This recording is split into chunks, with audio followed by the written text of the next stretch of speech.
কিতা খবর বালানি সিলেটি ফোয়ার চ্যানেল শামীম আয়ালসে আপনাদেরকে স্বাগতম। গত বছর আমি মেন্টরসে একটা কোর্স করেছিলাম, আইএলসের ক্র্যাশ কোর্স। তো সেই কোর্স করতে গিয়ে আমার অভিজ্ঞতা কেমন ছিল, কোন জিনিসগুলো ভালো লেগেছে আর কোন জিনিসগুলো খারাপ লেগেছে, সেই ব্যাপারগুলো আমি আজ আপনাদের সাথে ভাগাভাগি করব, যাতে করে আপনাদের কষ্টার্জিত টাকা খরচ করে মেন্টরসের কোনো কোর্সে ভর্তি হওয়ার ব্যাপারে আপনাদের সিদ্ধান্ত নিতে সুবিধা হয়। এই রিভিউটা ঢাকার মৌচাক শাখাকে কেন্দ্র করে করা। তো অন্যান্য শাখার ব্যাপারে এটা প্রযোজ্য হতে পারে, নাও হতে পারে। Alright, let's get cracking. Number 1, support center examiners underqualified. আমি এটা কেন বলছি? Because of the poor quality of mock tests. Writing আর স্পিকিং এর ব্যাপারে বলছি, কারণ রিডিং আর লিসেনিং এর ক্ষেত্রে তো আর জ্ঞান বুদ্ধি লাগে না, শিক্ষা দীক্ষা লাগে না, অ্যান্সার কি দেখে দেখেই স্কোরিং করা যায়। আমি সেখানে কয়েকবার স্পিকিং এর মক টেস্ট দিয়েছি। তো একবার এমন হয়েছিল যে আমি যখন কিউ কার্ড দেখে আমার 2 মিনিটের বক্তব্য শুরু করব, ঠিক তখন এক্সামিনার ভাইয়াটা আমার সামনে থেকে কিউ কার্ডটা সরিয়ে ফেললেন। তো আমি বললাম, can I have the cue card please? তখন উনি বললেন নো। অথচ নিয়ম অনুযায়ী যে পরীক্ষার্থী বা ক্যান্ডিডেট, তার সামনে তার নিজস্ব লেখা নোটগুলোও থাকবে, প্লাস যে কিউ কার্ড সেটাও তার সামনে থাকবে। এটা হচ্ছে নিয়ম। Here's your card and some paper to write some notes. Can you start speaking now, please? Okay, well, this was a really tricky topic because there's so many. তো আমাদের এই এক্সামিনার ভাইয়াটা সেই নিয়মটা জানতেনই না, উনি কিউ কার্ড সরিয়ে ফেলেন। আমি জানি না উনি আরো কত শত ক্যান্ডিডেটদের সাথে এই কাজটা করেছেন। So that was really shocking. আর এই একই এক্সামিনার স্পিকিং এর এক্সামটা শেষে যখন ফিডব্যাক দিচ্ছিলেন, তখন বলছিলেন যে একটা জায়গায় আমি মানে পরীক্ষার একটা অংশ আমি আমার হবি নিয়ে বলছিলাম। তো আমি বলছিলাম যে অন্যান্য জিনিসের পাশাপাশি আমি এটাও বলেছিলাম যে sometimes I play the guitar, sometimes I play the guitar. তো ওই ভাইয়াটা তখন বলছিলেন ফিডব্যাক সেশনের সময় যে গিটার শব্দটার আগে দি যে ডেফিনিট আর্টিকেলটা ব্যবহার করেছি আমি, এটা ব্যবহার করা উচিত হয়নি, এটা নাকি ভুল হয়েছে। মিউজিক্যাল ইনস্ট্রুমেন্ট বা বাদ্যযন্ত্র হলে মানে কোনো বাদ্যযন্ত্রকে যখন বাজাতে পারে, সেটা যখন সে ইংরেজিতে বলে, তখন কিন্তু সেটার আগে দি বসাতে হয়। এটা সবাই জানে, যারা ইন্টারমিডিয়েট লেভেলে পড়াশোনা করে তারাও জানে। কিন্তু আমাদের এই ছোট ভাইয়াটা মেন্টরসের, উনি সেটা জানতেন না। উনি বললেন যে এটা নাকি বলাটা ঠিক হয়নি। তো ব্যাপারটা খুবই দুঃখজনক ছিল।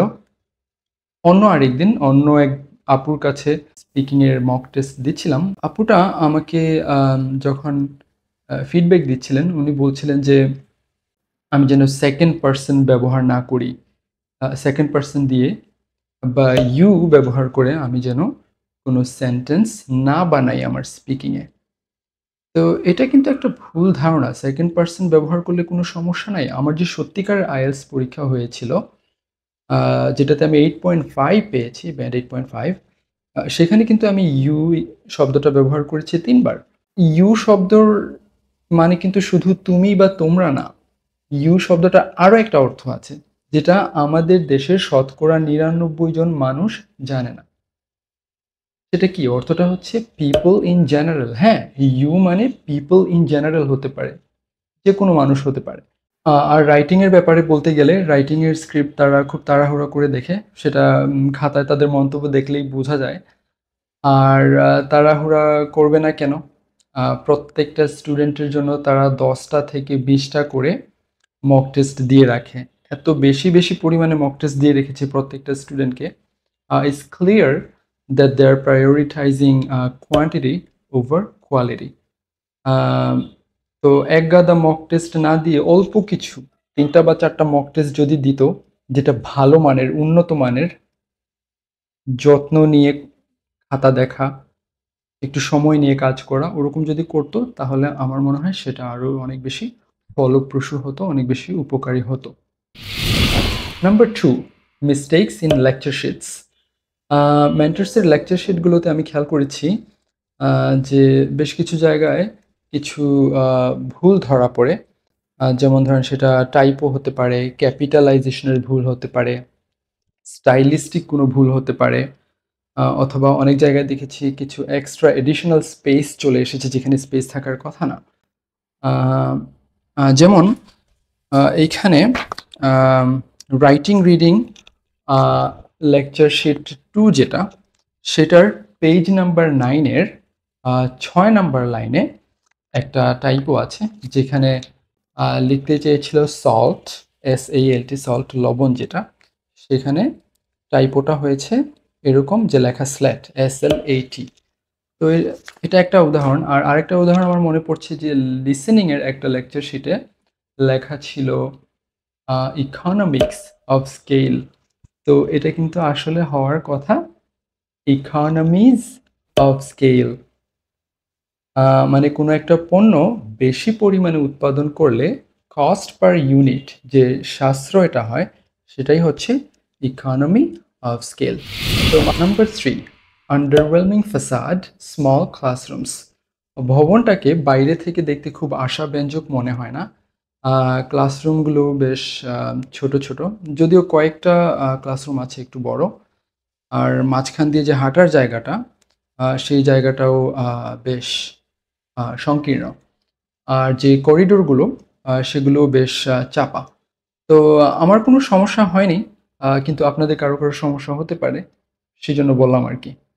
আর কিছু কিছু ক্লাসরুমে দেখলাম যে ওয়াশরুম আছে, যদিও আমার কখনো সেখানে যাওয়ার প্রয়োজন পড়েনি, তাই শৌচাগার ব্যাপারে আমার মূল্যবান মতামত জানাতে পারছি না, মাফ করবেন।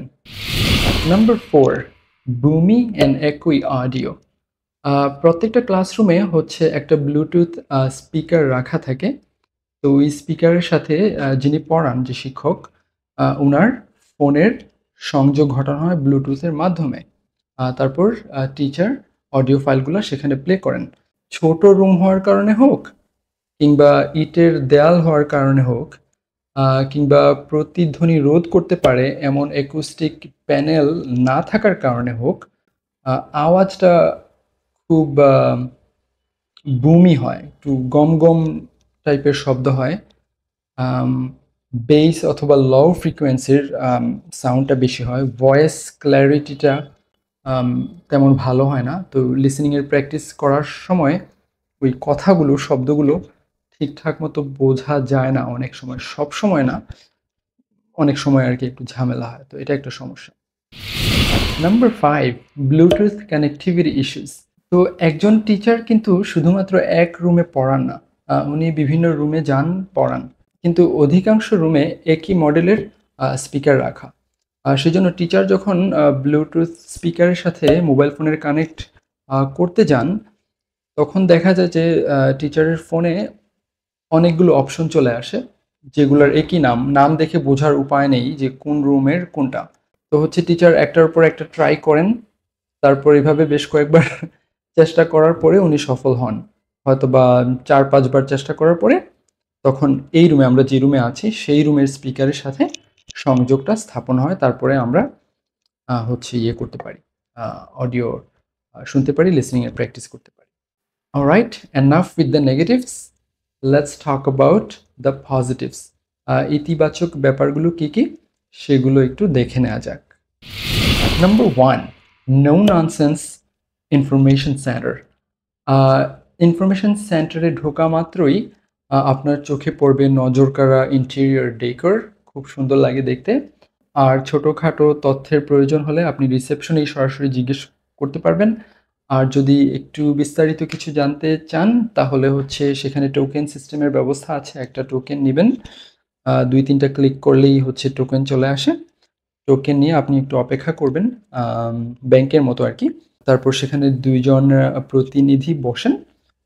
সেই ২ জনের মধ্যে যেকোনো একজন আপনার সাথে কথা বলবেন এবং আপনাকে সবকিছুর তথ্য দিবেন, যে কোন ব্যাচে ভর্তি হতে কত টাকা লাগে, সপ্তাহে কতদিন ক্লাস হবে ইত্যাদি। আর যে দুজন প্রতিনিধি বসেন এর মধ্যে প্রথমজন যিনি, যাকে প্রথমেই পড়ে হাতের বাম পাশে, তিনি একটা আপু, ওনার সাথে আমি কয়েকবার কথা বলেছি। উনি খুব উৎসাহ নিয়ে কাজ করেন এবং উনার মধ্যে পরোপকারী একটা মনোভাব আমি লক্ষ্য করেছি, যেটা আমার কাছে খুব ভালো লেগেছে। আর অন্যজন যিনি বসেন উনার সাথে আমার কথা হয়নি। আ আম তো যেহেতু কথা হয়নি আমি ধরে নিচ্ছি যে উনিও অনেক ভালো। Number 2, skillful teachers. ক্লাসরুমের ভাষাটা বাংলা হওয়ার কারণে ছাত্রছাত্রীরা সবাই স্বাচ্ছন্দ্যে বিভিন্ন প্রশ্ন করতে পারে। কোনো কিছু না বুঝলে সেটা বললেই স্যার বা ম্যাডাম সেটা হচ্ছে আবার ব্যাখ্যা করে দেন। আমি ৩ জন শিক্ষকের সান্নিধ্য পেয়েছিলাম। একজন ছিলেন যিনি ওরিয়েন্টেশন ক্লাস নিয়েছিলেন, একজন ছিলেন আমাদের নিয়মিত শিক্ষক, আর আরেকজন ছিলেন মেকআপ ক্লাসের শিক্ষক। তো সবাইকেই আমার যথেষ্ট দক্ষ মনে হয়েছে। স্যাররা আর ম্যাডামরা ক্লাসে ইংরেজিতে বলেন না সাধারণত বাংলাতেই বলেন। তারপরও টুকটাক যেটুকু ইংরেজি বলেছেন আমার কাছে শুনে ভালো লেগেছে। আর মোদ্দা কথা হলো উনারা যেভাবে পড়ান সেটা খুবই ফলপ্রসূ। কারণ সত্যিকার এক্সামে যে ধরনের কাজ করতে হয়, যে ধরনের প্রম্পট আসে, সেই ধরনের জিনিসপত্রই কিন্তু এখানে করানো হয়, চর্চা করানো হয়। সেজন্য অল্প সময়ে বেশি উপকার পাওয়া যায়। অর্থাৎ উনারা যেভাবে পড়ান একদমই পয়সা উসুল। Number 3, language club. মেন্টরস এটাকে একটা ইউনিক ফিচার বলে অভিহিত করতে পছন্দ করে। Unique or not, the language club is extremely helpful. এখানে বাংলায় কথা বলা নিষিদ্ধ, যদিও কিছু কিছু ছাত্রছাত্রী বাংলায় কথা বলে ফেলে। ডিবেট, টাং টুইস্টার্স বা স্টোরি টেলিং প্রভৃতি মাধ্যমে হচ্ছে আপনার নিজের ফ্লুয়েন্সি বাড়াতে পারবেন, জড়তা কাটাতে পারবেন। তো আমি যেই কোর্সটা করেছিলাম, ক্র্যাশ কোর্স, সেটার মাধ্যমে এই ল্যাঙ্গুয়েজ ক্লাবে অংশগ্রহণের সুযোগ নেই। তো আমি সেটা জানতাম না, তাই আমি ঢুকে পড়েছিলাম। Plus I had a lot of curiosity. As the saying goes, curiosity kill the cat. Number 4, up to 3 makeup classes. আমার মনটা খুশিতে নেচে উঠেছিল যখন আমি জানতে পারি যে আমি কোনো ক্লাস ধরতে না পারলে আমাকে ক্ষতিপূরণ হিসেবে মেকআপ ক্লাস দেওয়া হবে অন্য ব্যাচের সাথে, সর্বোচ্চ 3টা। তো আমি একটা ক্লাস মিস করেছিলাম এবং সেই অনুযায়ী আমি আমার ক্ষতিপূরণ ক্লাস বুঝে নিয়েছিলাম। আমি মনে করি এটা খুবই কাঙ্ক্ষিত একটা সুবিধা। Number 5, IELTS support centre. তো আমি আগে বলেছিলাম যে সাপোর্ট সেন্টারের এক্সামিনাররা বেশি দক্ষ না, কিন্তু তারপরেও তারা দিনের পর দিন, মাসের পর মাস এত অল্প টাকার বিনিময়ে যে সেবাটা দিয়ে যাচ্ছে সেটা অবশ্যই প্রশংসার দাবি রাখে। The support center is a busy place, always buzzing with activity. 4 জন এক্সামিনার আছে শুধু স্পিকিংয়ের জন্য, আর এছাড়াও অন্যান্য যে 3টা স্কিল আছে, লিসনিং, রিডিং আর রাইটিং, সেগুলোর জন্য আছে আলাদা একটা হল।